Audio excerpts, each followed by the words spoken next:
Hi, welcome back to PC Builder. I'm Jason. We've got so many crazy builds this month for Boost My Build. This is a series where we take your PC part picker list, we tear them up, we put them back together, and we massively boost up your performance. We've got the build with the worst GPU ever. Mr. Bear absolutely hates it. We've got crazy 1440p builds gone terribly wrong. If you get value in the video, give it a like. It makes a huge difference to the channel.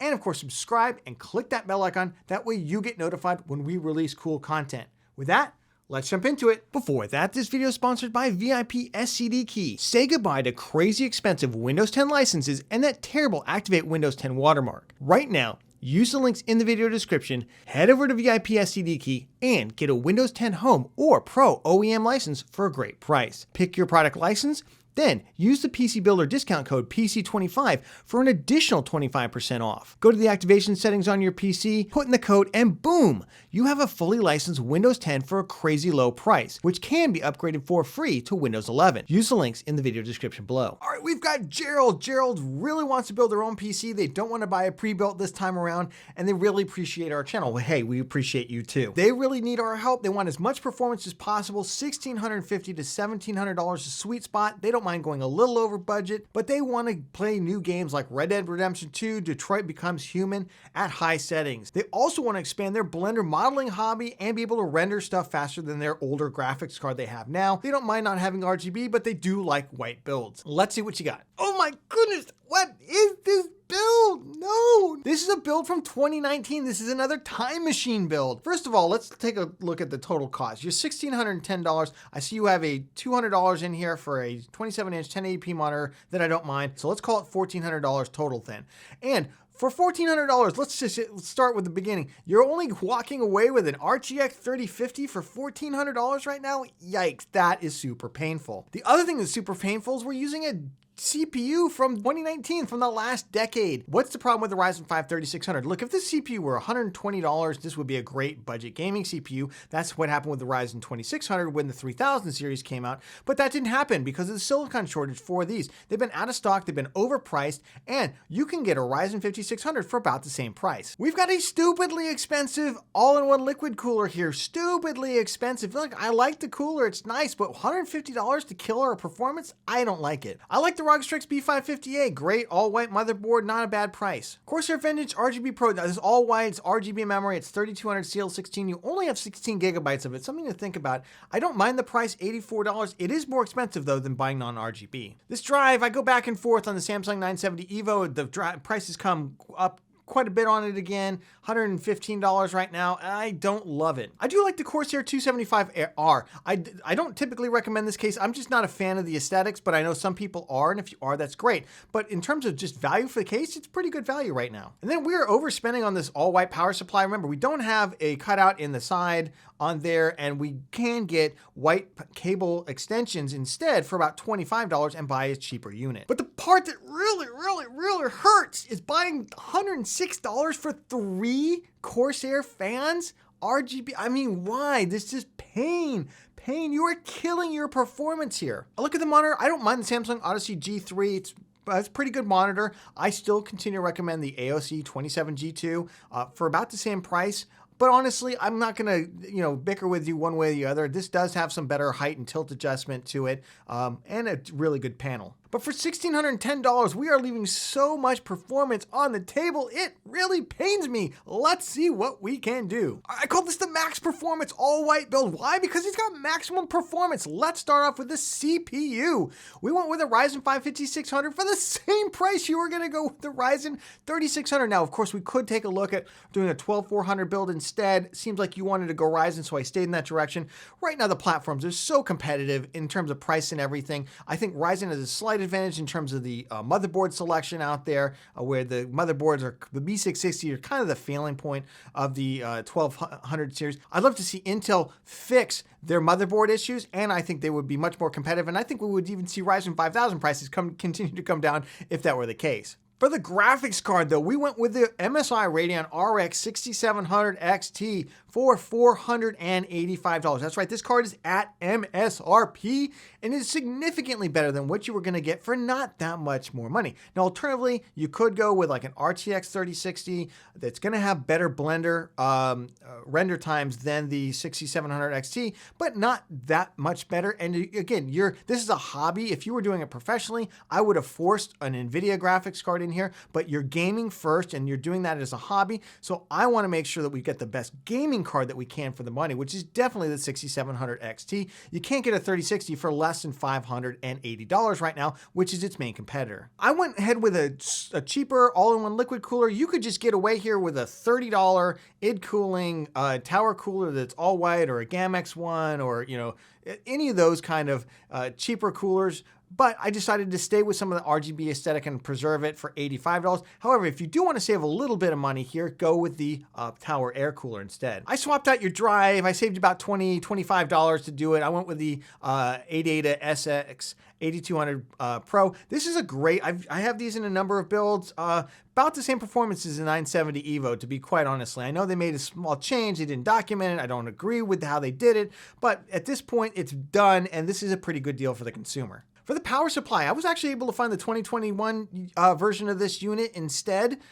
Same power supply, but significantly cheaper. Shop around, and again, you don't need all white. If there's no cutout on the side of the case for a power supply window, then you can get any color you want, and don't forget, you can always get white cable extensions. For the fans, we went and replaced those terribly expensive $100, $106 for 3 fans. We're going for $30 for 3 fans. How about that instead? id cooling. These are absolutely great fans. I think you're gonna get a lot of value of them. They look really nice, and they're standard RGB. They'll work with any motherboard. But I think one of the big things we were able to drop in here is we've bumped you up from 1080p to 1440p gaming. So I got you a killer 1440p gaming. This is one of the ones that I recommend for my best gaming monitors. Fantastic kind of mid to high end 1440p, the MSI Mag 27 4 QRF QD.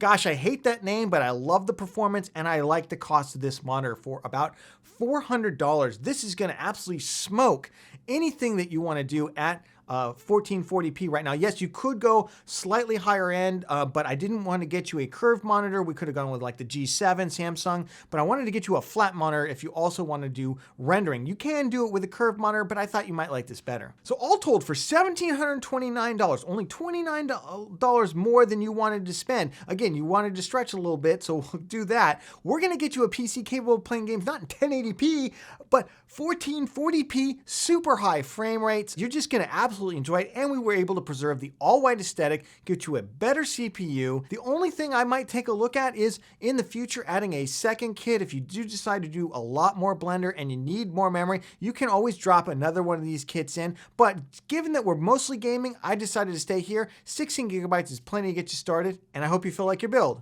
is boosted. We've got Falaret. All right, Falaret. He says, yo, their friend wants a PC on their birthday, so they want to build their friend a PC for $550. Wow. We used to be able to do that, by the way, quite often. $550 was not a bad budget, a couple of years ago, but because of the GPU crisis, it's become a really tough price point. However, things have massively begun to change. Now, your friend wants to play games like Minecraft, easy to run games with high FPS. Of course, everybody wants high FPS, right? And some free games like War Thunder or PUBG. You think it's a hard challenge? Yes, let's see what we've got. Oh boy, big problem. Let's start off with why this system is absolutely kneecapped by this graphics card. You say, well, what's wrong, Jason? RX 6500 XT, only $200, brand new graphics card. It's a 6000 series AMD card. How bad can this be? Well, actually, it can be very bad. And I don't blame the system builders out there like you who are trying to put this in a system. I blame AMD, because you should not have a graphics card that is essentially a trap door, like a Wile E. Coyote kind of Roadrunner scenario where you fall out of a trap door when you buy this card. That's ridiculous. The reason is this connector down here. See this connector? This is a PCIe typically by 16. That means there's 16 PCIe lanes usually on this connector. However, only 4 of these lanes actually work. Only 4. Only 25% of them actually do anything. Now, they do run at faster PCIe Gen 4 speeds, so this card can kind of get away with it on a faster Gen 4 system. But remember, PCIe Gen 3 runs half as fast, so it's like having 2 lanes on PCIe Gen 3, and it's too slow. It absolutely destroys the performance on a PCIe Gen 3 system. Again, I blame AMD for that. I don't want to hear any nonsense excuses. Oh, it was a laptop card, we ported over. Then redo the die, then redo it. You know, don't churn out garbage products to people. I've been pushing a lot of AMD GPUs during this time because they've been great values. RX 6600, great value. 6600 XT has been good value, but I'm not going to shill garbage here. That is nonsense. The rest of the build, honestly, I kind of like where you went with this. I like the thought process. I had not really been thinking about the i3-10100F in quite a while. I really haven't checked the price. So when I saw it's only $75, that's pretty interesting. Now the problem is, obviously, this is a PCIe Gen 3 CPU. You're not going to be able to use it with something like the 6500 XT. We could look at jumping up, you know, another $40 and then more on the motherboard too for like an i5-12400. But this is, I'm kind of attracted by the price point here. The problem here is that, first of all, you don't need this cooler. The included box cooler, just as good as this thing. You just really don't need this at all. Now, I wouldn't use the included box cooler on the 10th and 11th gen Intel CPUs for anything other than the i3, of course. But your problem here is you went with an H410 motherboard. Now, the problem with the 400 series motherboards, this is why it was such a pain in the rear, used to be, to build Intel systems at the budget level, is that, you know, you'd have to end up putting up with 2666 as the cap on memory for like an i3 or an i5. And that sucks. That's really relatively slow memory. Until, of course, the 500 series motherboards came out, and with B560, you could go ahead and overclock the memory, which is great. Now remember, most memory is overclocked, of course. And as a result, you went with a slower kit of DDR4 3000 CL16 in order to save money, because this is actually was going to end up getting clocked down to 2666. You're only saving $2 here, and you're only saving a handful of dollars on the motherboard. But one of the huge challenges I see on this build is that we're using this, you know, a hard drive only. Now listen, could you do this? Yes, but for like 10 bucks more, we could have gotten 500 gigabytes of SSD space. Yes, it's half the storage space, but trust me, 10 bucks, it would make a big difference. And then we've got a really, I don't understand what's going on with this case. This case usually sells for like 80 bucks. I think it's probably just out of stock on Amazon. Yeah, that's what's going on. And PC Part Picker is pulling in a weird price.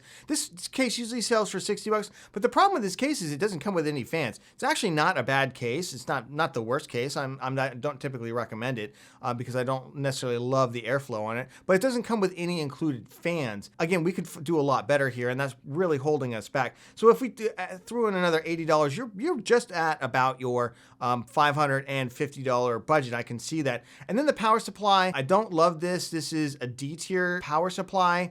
You know, I've seen people use these units and you'll see, oh, I use these units all the time. Yes, that's fine. It's just that they don't have some of the protections that other power supplies have, or they have higher voltage ripple or things like that. So I think we could do better on the power supply, although this is relatively cheap. So for $629, or, you know, $550 probably once we subtract the correct price of the case, you don't have any airflow in that case. Of course, we'd have to fix that. I think you're in the neighborhood, but this build has some serious problems I think we can fix. All right, I call this ultra budget $550 gaming PC because this is actually gonna play games for about $550. And listen, I really like the direction you went with the i3-10100F. Again, I haven't been checking prices on this. I didn't realize it had dropped 40 bucks. And that makes it really good value. I tried to squeeze in an i3-12100 in this build, couldn't quite fit it with the graphics card, and I thought, hey, at the graphics card level we're at, the i3-10100 is absolutely fine for this build, but I went ahead and for only $10 more, I bumped you up to a B560 motherboard. Now, this is not a great B560 motherboard, don't get me wrong, but it's as good as the H410 board that you were going to use, and you can actually overclock the memory on this, so we can go all the way up to what I would recommend, which is 3200 CL16 memory. And for only $2 more, actually $1.50 more than the memory you were going to get, I'm actually getting a kit of 3200 CL16 2x8 gigabytes, so it's going to run at that faster speed. I think overall going to improve our system performance. We're going to get a little bit more out of our graphics card probably, and what did I do? I went ahead and built this around a used graphics card. That is an RX 580.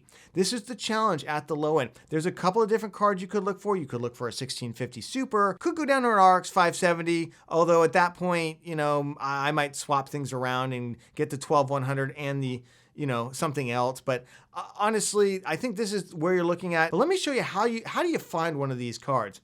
So you go over to here to eBay, and I just type in RX 580.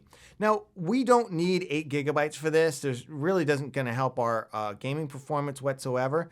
So the first thing I'm going to do is select 4 gigabytes here on memory size. Then the next thing I'm going to do is scroll down. Now, we only want ones that are used effectively, right? We don't want to get one that are parts only. People will sell broken ones, and there's a category for that. So make sure you click that off. The next thing I'm going to do is go to buy it now. Unless you know how to do auctions and feel comfortable with it, that's fine. But I feel more comfortable just clicking the button, buy it now. And then, of course, the other thing that I want to do is I want to get one that's only really in my area. So I typically click North America. I click US only, but I click North America. So we've now sorted out a lot of garbage, and now we want to go, instead of best match, we want to go shipping lowest first. And here we go. Now, typically the first couple ones are kind of garbagey, but you can see for about $200, we can find a couple of different models of the RX 580 used. This is going to give you really good performance, probably even better than the 6500 XT, even at PCIe Gen 4. The other thing we had to fix, I went out and spent 12 bucks more, and I got the cheapest M.2 NVMe drive I could grab, which is right now is a Silicon Power A60. 512 gigs is plenty of space. You can always add in that hard drive later if you want, or you can always go out and get another, you know, SSD or something like that to throw in. Then for the case, look, cases are tough right now. This case would normally cost $30 in the old market. Right now it's 50 bucks. And this is not a good case. It's good enough. What you're looking for here is an intake fan and an exhaust. And we do not care about aesthetics at 550 bucks. So we are going to get what is basically an ancient desktop case that they've kind of retrofitted so that it's got some good airflow here on the back and the front. But essentially you can see this is just kind of an old school case. This is going to, power supply is going to be up here. The fan for the power supply is going to take in air from here. But we've got plenty of airflow for our kind of very, very low power system. Then for the power supply, I just wanted to go with something that's at least C-tier rated. We went with the Corsair CV650. We don't really care that much about the cable management. There's no side window to this thing. So this is just a standard power supply. You know, it's C-tier rated. It'll do the job. 650 was on sale right now over at GameStop. So for $554, we got you a system with a GPU that's actually going to give you the frame rates that you deserve when you're spending that kind of money. We upped the memory speed on this by going with a B560 motherboard that's going to allow you to overclock that memory to the XMP profile, that's the 3200CL16. And we went ahead and got you an actual SSD instead of that snail's pace hard drive. So I hope you feel like your build is boosted. Thank you so much for joining us on this month's Boost My Build. Remember, if you got value in the video, give it a like. It makes a huge difference, especially this guy right here. And of course, subscribe and click that bell icon. That way you get notified when we release cool content. If you want even more Boost My Build, we'll put up the whole playlist right here. Check it out, check all the cool builds, have a good time, and we'll catch you on the next one.